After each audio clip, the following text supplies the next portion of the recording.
Electoral constituency. Electoral constituency का मतलब क्या होता है? कंट्री और state is divided into various areas for election. That means election का टाइम में पूरा कंट्री और हो सकता है स्टेट डिवाइड किया जाता है आपका डिफरेंट एरियाज में, और वो ईच डिविजन्स को हम लोग कहते हैं constituency. That means this areas are known as electoral constituency. That means election का टाइम में स्टेट को या तो कंट्री को इलेक्शन के लिए वेरियस डिविजन्स में डिवाइड करते हैं, और वहीं डिवाइडेड एरिया को ईच डिवीजन को कॉन्स्टिट्यूएंसी कहते हैं। जैसे कि लोकसभा का इलेक्शन में टोटल लोकसभा में 543 लोकसभा एमपी इलेक्ट होते हैं पूरा इंडिया से। तो लोकसभा का इलेक्शन में टोटल जो इंडिया है, दैट मीन्स जो कंट्री इंडिया है, ये 543 डिविजन्स में डिवाइड होते हैं, अर्थात इंडिया को 543 कॉन्स्टिट्यूएंसी में डिवाइड किया जाता है लोकसभा का इलेक्शन में। ठीक है। अब इसी तरह से अगर हम बात करते राज्यसभा का जो इलेक्शन जो होता है, राज्यसभा का एमपीज का इलेक्शन जो होता है, तो इसमें कॉन्स्टिट्यूएंसी जो है not needed, constituency not needed because they are indirectly elected. तो राज्यसभा का एमपीज का इलेक्शन में यहाँ पर कॉमन पीपल का पार्टिसिपेशन नहीं रहता है। ठीक है। तो यहाँ पर इसको राज्यसभा का इलेक्शन को हम लोग को कॉन्स्टिट्यूएंसी में डिवाइड करने का वैसा ज़रूरत नहीं पड़ता है। और ऐसे भी जो राज्यसभा एमपी है डायरेक्टली एक पर्टिकुलर स्टेट को ही रिप्रेजेंट करते हैं।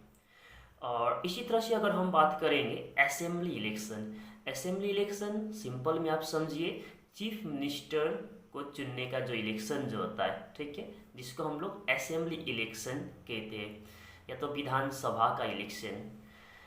Assembly election, any state is divided into constituencies on the basis of assembly seats.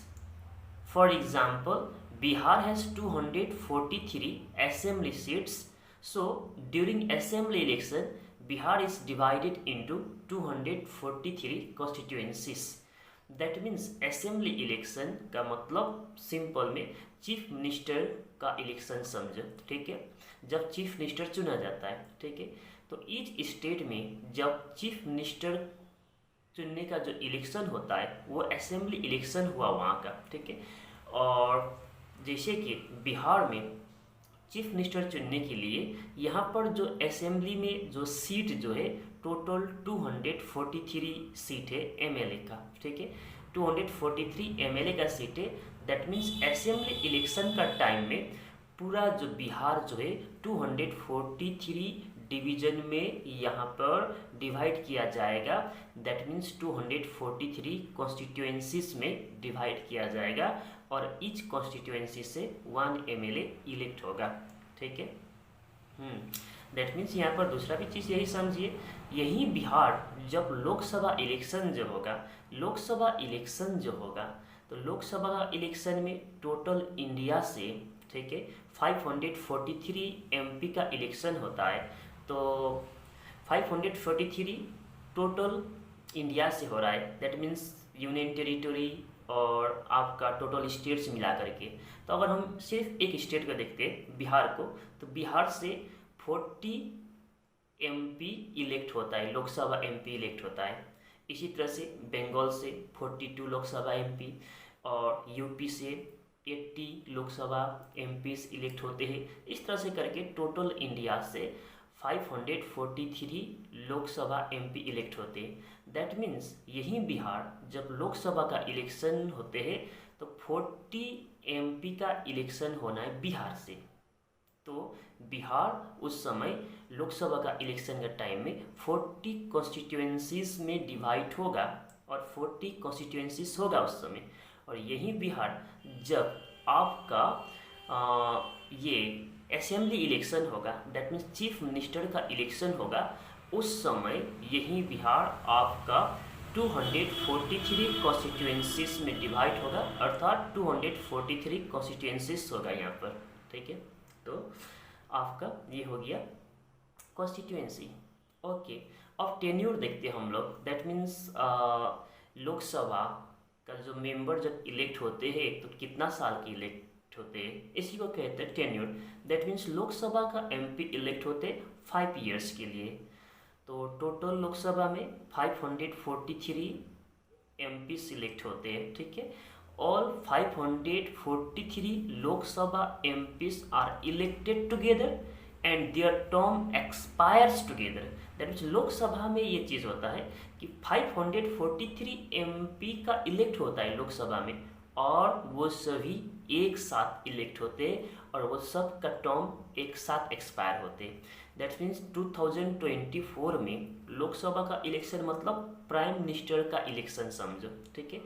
That means 2024 में जब लोकसभा का इलेक्शन होगी, दैट मीन्स जब हो सके नया प्राइम मिनिस्टर आए, ठीक है, या तो मोदी जी रहे, जो भी हो, तो 2024 में जब लोकसभा का इलेक्शन होगा उस समय आपका 543 जो प्रेजेंट का लोकसभा का एमपी जो है, इनका जो टर्म जो है 5 ईयर्स के लिए इलेक्ट होते हैं। तो 2024 में ये लोग का टर्म खत्म हो जाता है, एक साथ में एक्सपायर हो जाते हैं सबका।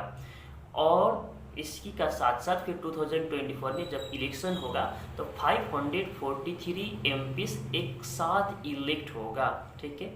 और दूसरा चीज़, अगर ऐसा कभी सिचुएशन आए तो ये एक्चुअली इलेक्ट होते हैं 5 ईयर्स के लिए, ठीक है, किंतु 5 ईयर्स से पहले भी यहाँ पर आपका इसका टर्म खत्म हो सकता है, अर्थात इसको डिजॉल्व भी कर सकते, मतलब फिर से आपका 5 ईयर्स से पहले भी इलेक्शन भी हो सके, ऐसा सिचुएशन भी आ सकता है। तो इसीलिए ये लोकसभा है, इसको हम लोग परमानेंट हाउस नहीं कहते, ठीक है, तो हम टेम्पररी हाउस भी कह सकते। ओके, अब राज्यसभा का बात करते हैं। 6 ईयर्स के लिए इलेक्ट होते हैं। राज्यसभा का जो एमपी है वो 6 ईयर्स के लिए इलेक्ट होते हैं। लोकसभा का एमपी 5 ईयर्स के लिए इलेक्ट होता था, राज्यसभा का एमपी 6 ईयर्स के लिए इलेक्ट होते हैं। And they are not elected together and do not expire their term together. जैसे कि लोकसभा का एमपी 543 एमपी एक साथ इलेक्ट होते हैं, एक साथ ये लोग का टर्म एक्सपायर हो जाते हैं। इसी तरह से राज्यसभा का एमपी का बात करेंगे तो टोटल राज्यसभा का जो स्ट्रेंथ जो है, कॉन्स्टिट्यूशन ने जो सीट अलॉट की है 250, बट प्रेजेंट में 245 राज्यसभा का एमपी है। तो ये टोटल 245 राज्यसभा का एमपी एक साथ इलेक्ट नहीं होगा और ये लोग का टर्म भी एक साथ एक्सपायर नहीं होगा, ठीक है। और इसको जैसे कि लोकसभा जो है 5 ईयर्स के लिए इलेक्ट होते, किंतु इसको आपका मिडल में भी कभी कभी ऐसा सिचुएशन आ जाता है फिर से मिडल में ही इलेक्शन कराना पड़े।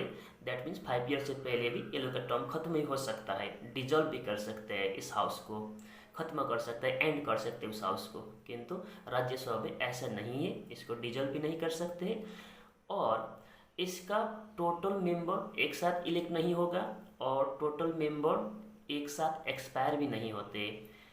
ओके, इसीलिए इसको परमानेंट हाउस भी कहते हैं, राज्यसभा को परमानेंट हाउस भी कहते हैं, ठीक है। तो एक साथ ये लोग इलेक्ट भी नहीं होते, एक साथ एक्सपायर भी नहीं होता है राज्यसभा का मेंबर। तो इसका इलेक्ट और एक्सपायर कैसे होते हैं? Every after 2 years 1/3 members of Rajya Sabha retires, but House is never dissolved any time. That means 2-2 साल का अंतराल में, ठीक है, 1/3 मेंबर, दैट मीन्स 245 प्रेजेंट है, उसका 1/3 आप निकालिए, ठीक है। 2 साल में उतना मेंबर रिटायर हो जाते हैं, ठीक है।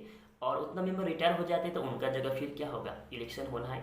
दैट मीन्स 2 ईयर्स में फिर उनका जगह वहाँ पर इलेक्शन होगा, ठीक है। दैट मीन्स वो लोग का फिर टर्म स्टार्ट होगा। ओके, दैट मीन्स यहाँ पर एवरी 2 ईयर्स में 1/3 मेंबर यहाँ एक्सपायर होता है, अर्थात 1/3 मेंबर इलेक्ट होता है भी कह सकते हो, क्योंकि एक्सपायर जिनका टर्म होगा उनका जगह तो दूसरा आना ही है, ठीक है। तो इस तरह से ये परमानेंटली ऐसा कोई टाइम नहीं है कि पूरी तरह से इसका टोटल मेंबर डिजॉल्व हो जाए, मेंबर का टेन्योर यहाँ पर एंड हो जाए, ऐसा नहीं होता है। ये हाउस ऐसे ही कंटिन्यू चलता रहता है, ठीक है। इसीलिए इसको परमानेंट हाउस भी कहते हैं राज्यसभा को।